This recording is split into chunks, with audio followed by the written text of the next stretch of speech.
How are you doing, guys and girls? Welcome back to the channel. So today I've got something a little bit different for you. Today I'm going to go through part 1 of 2 of my stretch and mobilization / warm-up routines. These are really handy for you just before you come into your workout. So after you've done a quick warm-up, 5 minutes, run through some of these routines to help mobilize, stretch, and prehabilitate your body before going into some weight-bearing exercise. This is going to ward off a lot of injuries and hopefully keep you a lot more mobile and able to do lots of different exercises around the gym for many years to come. So let's hop into part 1 of the series. Okay, ladies and gents, we're going to start off both of these episodes the same, and that is with some very light foam rolling. So foam rolling has been shown in many studies recently that it will help improve your mobility and range of motion by up to 10% by just doing a bit of light foam rolling 5 to 10 minutes before your session. It won't help you necessarily with injury prevention, it won't necessarily make you stronger, but having increased mobility will help some of your lifts, and in fact, often in cases more than not, it's going to help you to make your lifts a bit safer. So let's get started. Okay guys, so starting off here, working on the calf, both the soleus and the gastrocnemius. So what I'm really trying to do here is rotate my leg, invert it and evert it to try and work all those separate heads of the gastroc muscle. So just slowly and very gently massaging back and forth, really paying attention to that crossover. Now I've gone on to the hamstrings, and we're doing the same thing here, really trying to hit all those different heads of the hamstring muscles to try and make sure that everything is slightly warm. Just separate the hamstring into 2 different parts just so I can work on them slightly more. So just working the upper hamstring into the glute crossover. And then from there, we're then just going to nip across, flip over and work into the glutes now. So this is a little bit more of a tender area. So just going over the piriformis here. This is going to help us with a little bit of hip mobility, being able to open the hip joint just a little bit further. It can be quite sensitive, so sometimes you do have to take it quite lightly.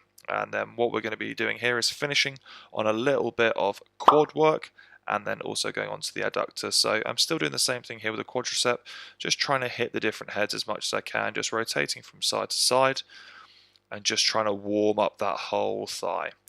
And the final one we've got here is just working into that psoas, that hip flexor muscle right at the top of the quad.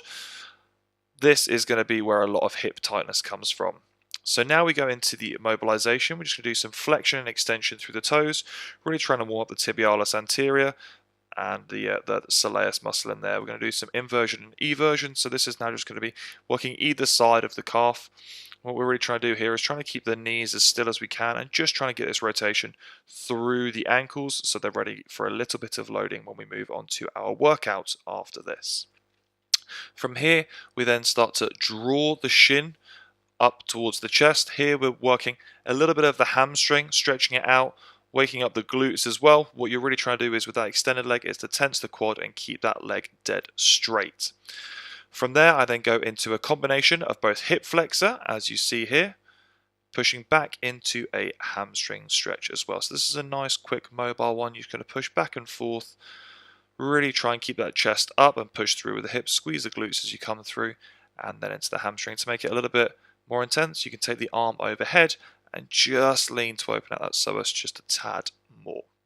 From there, we're then going to go into a little bit more hip work. So taking the knees nice and far apart, feet pointing out, and then we're just going to sink into almost like a plank position and just rock back into this stretch. You're really going to feel it through the front of the groin in there, so do take it easy.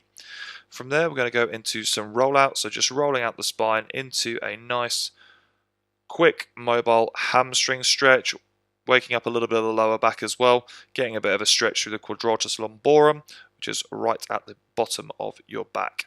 And then we go into some cat-cow pose, just to really try and mobilize the spine as much as we can, squeezing the shoulder blades together, tucking the pelvis back, and then completely opposing that movement by pushing the scapula apart.